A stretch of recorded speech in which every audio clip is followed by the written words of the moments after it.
In this lesson, let's talk a little bit about planning your site, design and function. I'm all about making your site function properly, but to me it's equally as important that it look appealing and draw people in.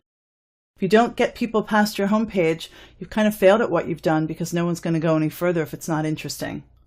So let's talk about some of the things you need to ask yourself as you're beginning to plan your site. What's the message you're trying to convey? Are you selling a product?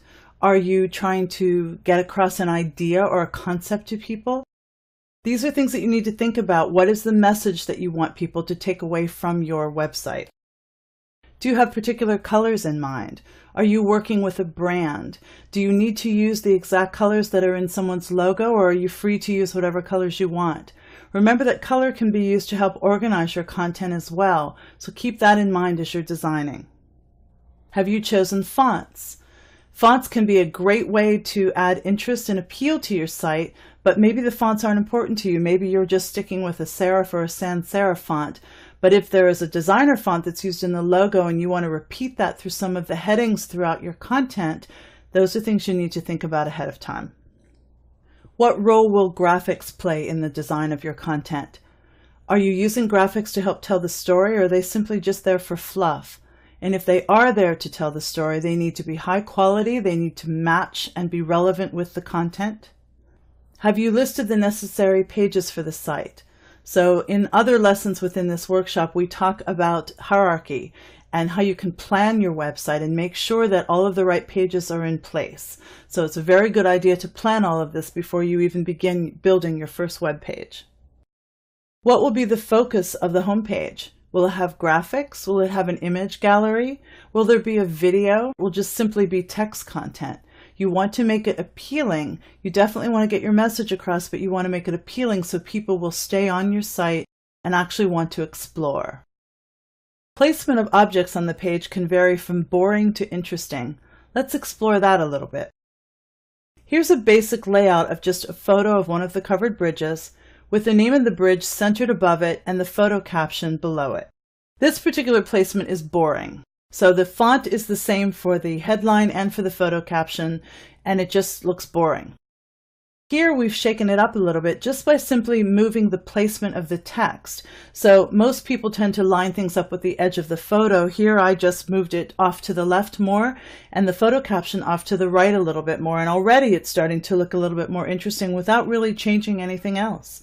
So this placement is definitely better, has a little bit more visual interest because now we've actually taken the headline and given it a different font. It's bolder, and the photo caption is now in italic. So the headline actually has more emphasis. It's far more important than the photo caption, even though the photo caption does have my name in it.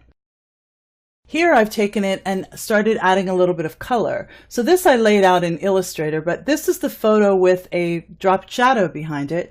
And I've picked up a color using the eyedropper tool and put a staggered rectangle behind it, sort of like a faux drop shadow.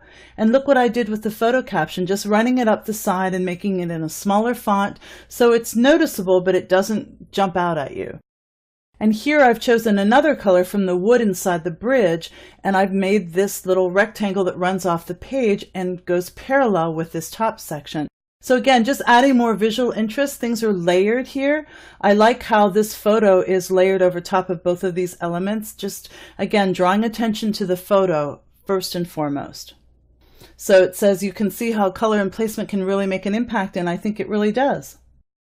The last piece of advice I'd like to share with you in this lesson is to explore. Ideas and inspiration are everywhere, so keep your eye open. You'll find things even in nature that can give you inspiration.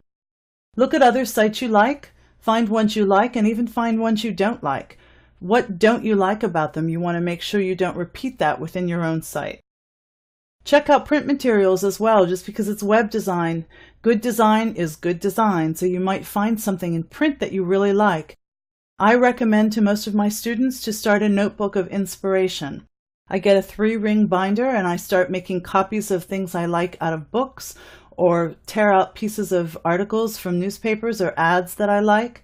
And I do recommend that you experiment. We do want our content to be functional. We want people to be able to get through it easily and logically, but we also want it to look really attractive so people will want to stay on the page.